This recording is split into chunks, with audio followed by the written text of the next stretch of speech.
My name is Rachel. I live in Fairmont, a quiet town up north in Illinois. I work as an office manager at a private clinic, and until the day of this story, I genuinely believed I had mastered the art of staying calm under pressure. But what I went through that afternoon, not even in my darkest dreams could I have imagined something like it. It was a Friday afternoon, September 12th. I was driving toward the Lakefield train station to pick up Aaron Blake, my fiancé. After months of handling a long-distance relationship, he had finally secured a job transfer to move in with me. It was supposed to be the happiest day of our year, of our lives even. The sun was starting to dip low, and the air carried that thick, earthy smell that only lingers at the end of summer. We had plans to have dinner together that evening. I had bought flowers to surprise him, just like in the movies. Everything was in place. Then, the music on the radio cut off. "Breaking news," the anchor said, voice tight with tension. "Reports are coming in of a major train accident on the regional line between Bellevue and Lakefield. Initial sources confirm a head-on collision between two trains. Multiple injuries have been reported. The number of fatalities is still unknown." My whole body froze. That was the exact route Aaron's train was taking. I checked the time, 15 minutes before his scheduled arrival. My breathing went erratic. I let go of the steering wheel for a moment and realized my fingers were shaking.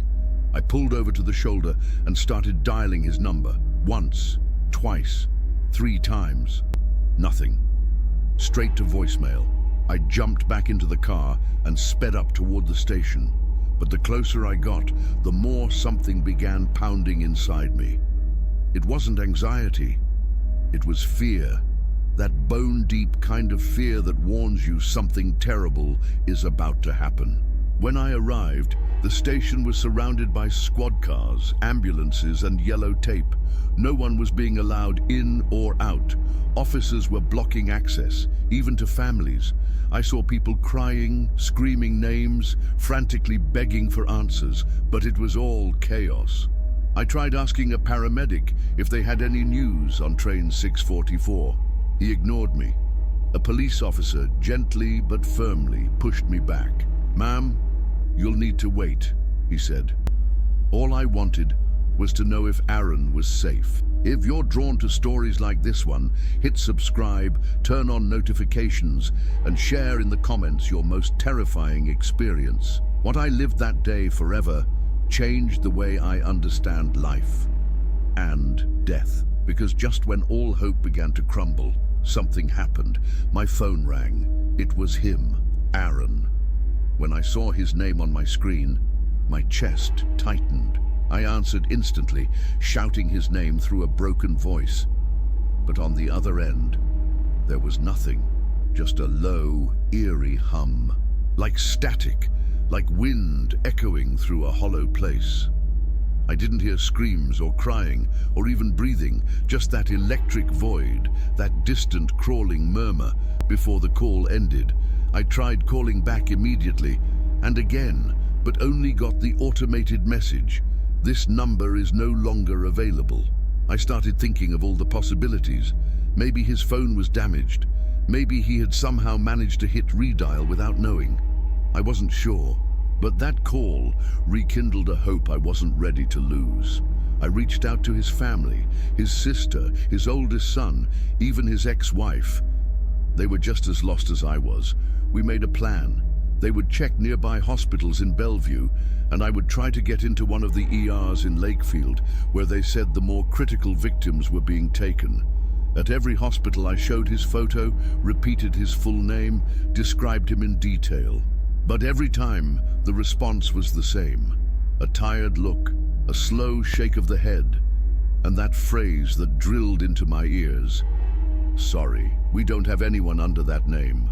With every passing minute, I felt myself unraveling. There were no official lists, no confirmed names, only whispers, random numbers, and people sobbing in the hallways. At one hospital, I saw a man with his face bandaged, muttering incomprehensible things. I approached him, half convinced it could be Aaron, but it wasn't. Neither his voice, nor his build, nor even his scent matched. I walked away, shattered. Nightfall crept in, and the hours dragged on. The latest update we had was that the death toll was rising. But no names were released. Meanwhile, the station remained sealed off. Some families were moved to a makeshift community center where they handed out blankets, water, and hollow reassurances. I didn't want sympathy. I wanted Aaron. I called his number again, straight to voicemail. Then, as I sat in a crowded waiting room filled with hollow stares and swollen eyes, my phone rang again. His number. This time, I wasn't alone. His sister received the call too, and his son. All at the exact same moment. The silence in the room grew heavier. This couldn't be a coincidence. No way! We looked at one another over our phones, unsure what to say. No one understood what was happening, but we all felt the same. Aaron was trying to reach us, or at least, that's what we wanted to believe. That second call was even more unsettling than the first, because this time, it wasn't just me. His son messaged me immediately. "Mum, did Dad just call you too?" I replied yes, my fingers trembling. There was no logical explanation for how a disconnected number could call 3 people at once. I answered again, and like before, silence. But this time, that silence had something underneath it. A faint echo, like footsteps over rubble, or someone moving through twisted metal, the kind of sound you'd expect in a collapsed structure. I closed my eyes, tried to listen harder, but again, the call ended. I tried calling back right away. Nothing. The same message. "This number is currently unavailable." That's when something in me shifted. Desperation turned into something else, conviction. I felt, in the deepest part of me, that Aaron was somewhere out there, unable to speak, but doing everything he could to reach us. This wasn't coincidence, it wasn't a glitch, it was him. It had to be. I contacted emergency dispatch and asked if they could trace the phone's location. They said they weren't authorized to share that information. I had to wait like everyone else, but I refused to accept that. I drove to the local sheriff's office, hoping someone would help. All I got were blank stares and empty excuses. The hours kept dragging on, and each new call followed the same pattern. His name on the screen, the line opening, then silence. What haunted me most was the randomness. Sometimes 20 minutes between calls, sometimes over an hour. It was as if the phone itself decided when to reach out. During one of those calls, I gathered the nerve to speak, hoping he could hear me. I told him to hold on, that they were searching for him, that he shouldn't let go of the phone, that if he could make one more call, he should, and that we were all there with him. Then I hung up, sat there staring at the screen, no tears, no strength left. Minutes later, I got a notification. His sister had received another call. The same static, the same silence, the exact same duration before the line dropped. On impulse, I opened my call log and counted 9 calls from his number in less than 5 hours, all without a voice, all without answers. Someone nearby muttered maybe it was a sick prank. But that wasn't possible. No one else knew which train Aaron was on, not even officially. His name hadn't been released. No outsider could be orchestrating this. We didn't know what to believe anymore, but a pattern was beginning to take shape. The calls weren't random. They were going to the people he loved most. And that was what shook me the most. As the night went on, the calls became more frequent. By then, we had counted 14. My phone, his son's, his sister's, even his ex-wife's. We were all receiving them, one after the other. It was as if Aaron's phone had a mind of its own, selecting who to contact with eerie precision. But the strangest part was this. Not once did the same person get 2 calls in a row. It felt like a closed loop, like it was following a pattern no one could see. A pattern only he understood. At one point, his sister answered while crying. She told me later that the moment she put the phone to her ear, she felt a faint tingling run down her arm, like a weak current. And then she heard a whisper. just barely audible. Something like a gasp, as if someone was trying to speak but couldn't breathe. I didn't know what to think. Each experience was different, yet all carried the same unsettling energy. There was no logic, no tech support answer that could explain it away. We tried turning off our phones for a while, hoping it would stop. But when we powered them back on, 3 more calls had come in during the time they were off. The logs confirmed it. Aaron's phone was still calling, whether we were ready or not. I felt trapped in a cruel limbo between dread and hope, because every call shattered me emotionally, but it also gave me a glimmer of something to hold on to. A reason to believe he was still out there, somewhere caught between the wreckage and the darkness. I sent him a text, knowing full well he wouldn't see it. "We're with you. We're looking. Don't give up." I typed it with my heart in pieces. No reply came. But minutes later, his number lit up my screen again. I started picturing him under a collapsed railcar, phone cracked, battery dying, summoning every last bit of strength to press one button. Maybe he couldn't move. Maybe he was slipping between life and death, trying to reach us with his final breath. That thought tore me apart, and yet something didn't add up. If he was buried under debris, how could his phone have a stable signal for so many hours? How could it keep working, surrounded by metal, smoke and chaos? We were speechless. We gathered in the General Hospital's waiting room, all of us holding our phones, silent, watching, listening for the next ring. No one spoke. No one dared to break the tension hanging thick in the air. Then, sometime after 3:00 a.m., the calls just stopped. When the silence settled, for a moment we thought it was over, that maybe the phone had finally died, or the battery had run out. But something inside me refused to accept that quiet as the end. There was more. I could feel it, like the story hadn't fully closed. About 40 minutes later, my phone vibrated again. This time, it was a private number. I hesitated, but answered. It wasn't Aaron. It was the municipal hospital in Elbridge, one of the centers treating crash victims.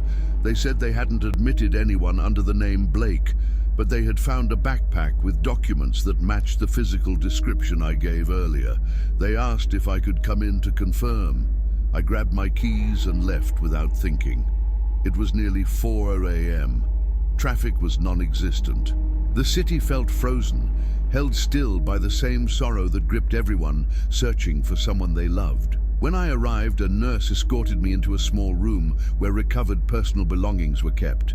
There were backpacks, shattered phones, single shoes, everything covered in soot and dried blood, and there it was. A black backpack with a faded luggage tag, his name written in pen, A. Blake. I opened it with shaking hands. Inside, a shirt, a paperback novel, his wallet, and a pack of gum he always carried. It was his, no doubt about it.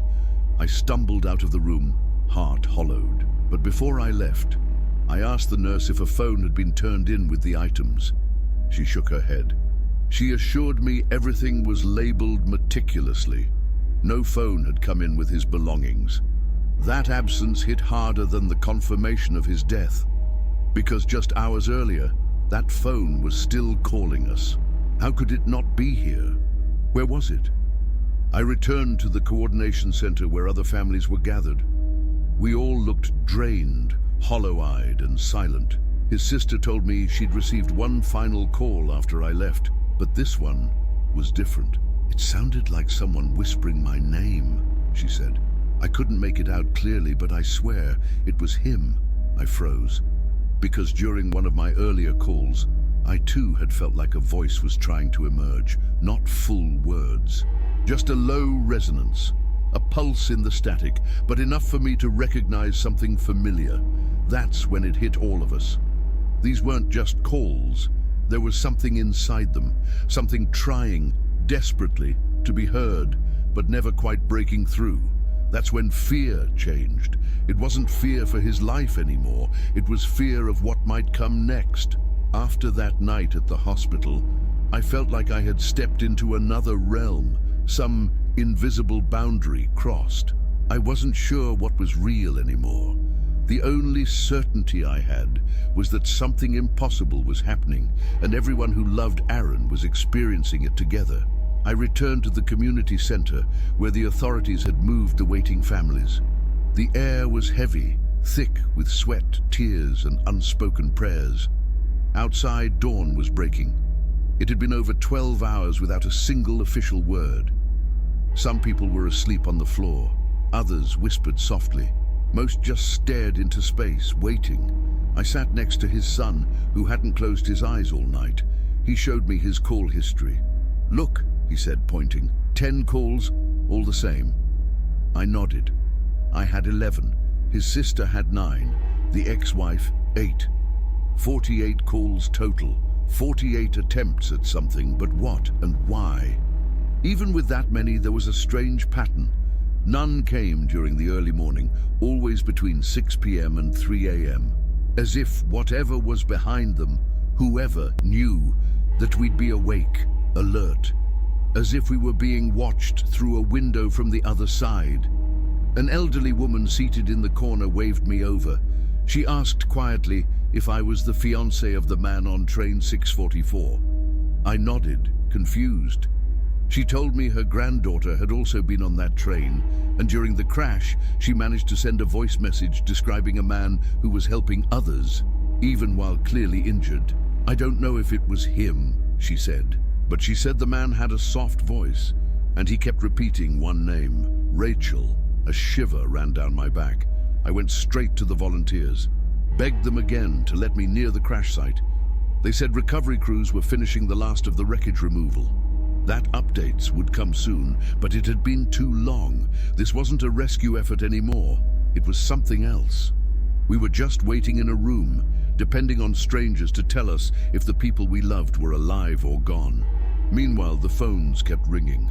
A cruel reminder that this wasn't truly silent, because every time that number showed up on our screens, every time we got a call without a voice, something inside us refused to accept that it was over. And that's exactly what we felt when the final call came through. It was just before 4 a.m. when a paramedic walked into the community center with 2 officers. The moment they entered, silence swept the room. Everyone knew what it meant.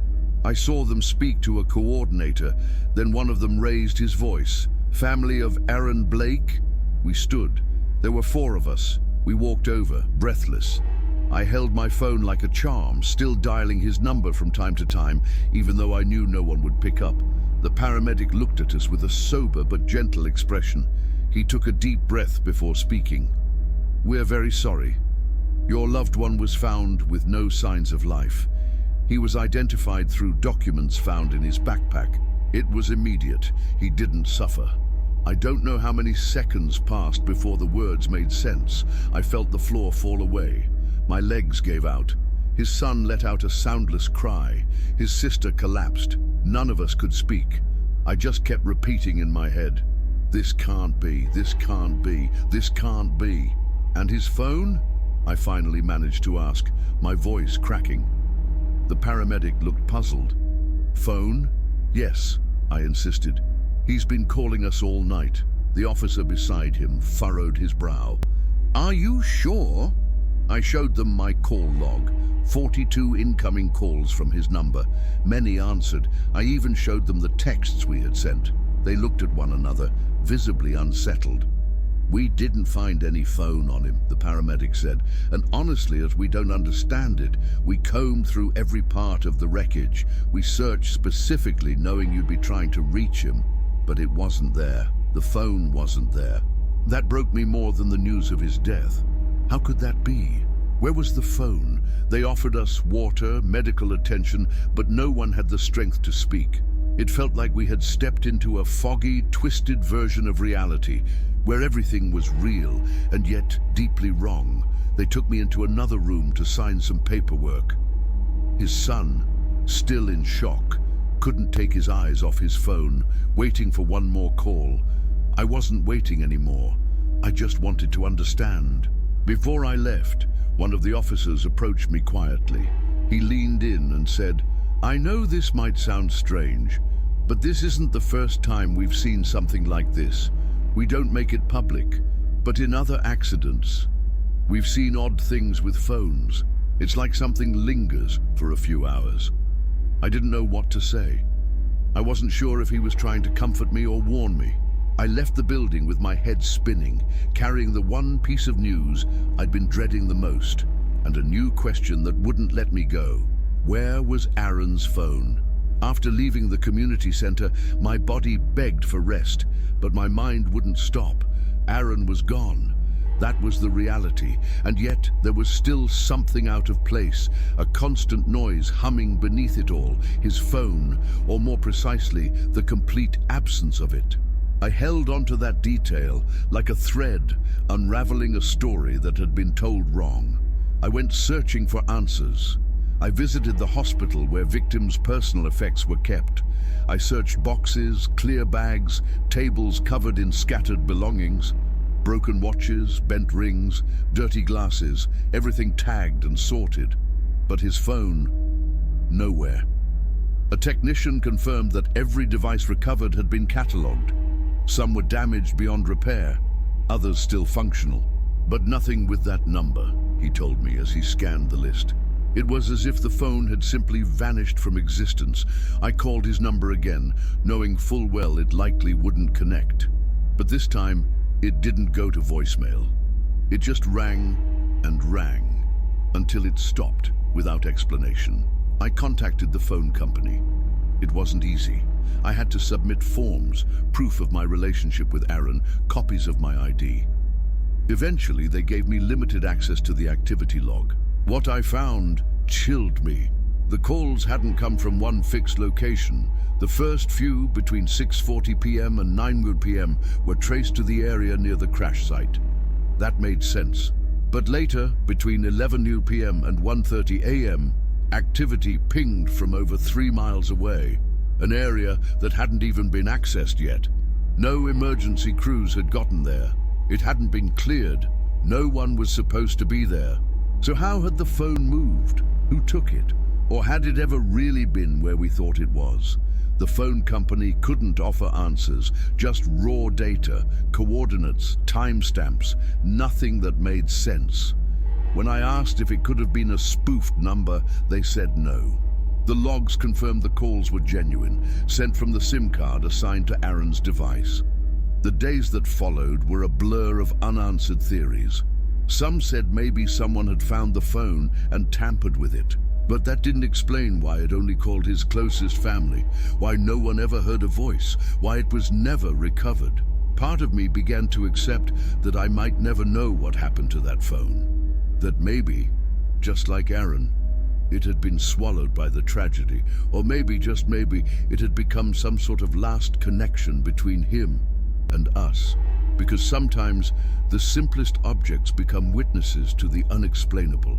And that became even clearer when I checked the logs one last time and saw that the final incoming call came in at exactly 3:07 a.m., 1 hour before they confirmed his death. After everything, that last call left an emptiness that's hard to describe. 3:07 a.m. and then nothing. Complete silence, no private numbers, no missed calls, as if something had been severed. And while that should have brought closure, all it gave me was a sharp sense of disconnection, as if Aaron, whatever was left of him, had given up trying to reach us, as if he'd finally let go. But I couldn't. Not yet. I went back to the phone company, asking for more detailed data. I requested the tower logs from each call. A staff member, clearly uncomfortable with the request, showed me a report. The first pings came from the crash area, but the later ones were erratic. Some came from rural spots with no stable coverage, others from places with no roads, no access. When I asked if it could have been due to interference or a GPS error, she didn't look at me. She just said, "We've seen technical malfunctions before, but never with so many active calls, and never this consistently." So I went to one of those locations myself, a ravine near a dried creek. I walked the uneven terrain under the afternoon sun, my feet caked in mud, my chest tight. Of course, I didn't find anything. No signs, no belongings, no reception. just wind and the relentless buzzing of insects. I sat on a boulder and pulled up the call log. I reread every timestamp, every attempt, trying to find meaning in the pattern. But all I had was silent records and a phone that would never ring again. That night, I slept with my phone under my pillow, just in case. But it didn't ring. Days passed. Then weeks. Nothing. Aaron's sister stopped bringing it up. His son changed his number. His ex-wife asked that we never mention it again. It was like everyone tried to bury that part of the story deeper than the news of his death itself, but I couldn't. To me, what happened with that phone was more disturbing than the accident, because the crash, as horrific as it was, had a cause. It could be explained, but the phone, no. That was something else. Something no one could explain, nor seemed willing to. And sometimes, fear doesn't come from what we can see. It's born from what we can't understand, from the things that defy logic, that slip through the cracks of reason no matter how hard we try to make sense of them, because even though Aaron is gone, his number is still saved in my phone. I haven't deleted it. I can't. And even now, when my phone rings in the middle of the night, my heart skips a beat. It's been years since that night changed everything. Sometimes when the house is quiet and the clock ticks past 3 a.m., my thoughts drift back to those calls, to how one single phone became the thread that connected us in the middle of chaos. I've told this story many times. Everyone has a theory. Some believe it was a glitch, a delayed reaction from the impact. Others think someone found the phone and played a cruel joke, but none of those theories explain what we lived. The calls weren't random. They didn't go to strangers, only to those closest to him. There were no words, but there were signals. No clear voices, but presence. And the phone itself was never found. Once someone told me maybe it was his way of saying goodbye, that sometimes in extreme moments when something breaks between this world and the next, strange things happen. I didn't know what to say, not because I didn't believe it, but because it hurt to admit that maybe that's exactly what it was. Because deep down, I believe those calls were his way of holding on, of showing us that he hadn't completely left. That even if his body was gone, his will to stay connected remained for just a little longer. Since then, I've changed numbers, but I still keep his contact saved on my old phone. Sometimes I turn it on just to see his name on the screen. I can't delete it. It brings me a strange kind of peace, knowing that even if the phone never rings again, there's still that fragile link, however symbolic it may be. Not a day goes by without me thinking of him. Every time I hear a train pass in the distance, my skin crawls. And still, I have no regrets. I loved him with everything I had. And maybe in that love, there was a channel, one that allowed him to reach us one last time. Some people say it was all grief, that our minds build explanations when we can't find them anywhere else. Maybe they're right, maybe not. But no one, not one person, has been able to explain how it happened. How a number dialed so many times after his death could leave such a lasting mark on each of us. I'm not searching for answers anymore. I'm just grateful I had that final connection. However short, however unclear, however impossible, because sometimes the most real things are not what we can touch, but what stays with us forever, etched into the silence of a phone call.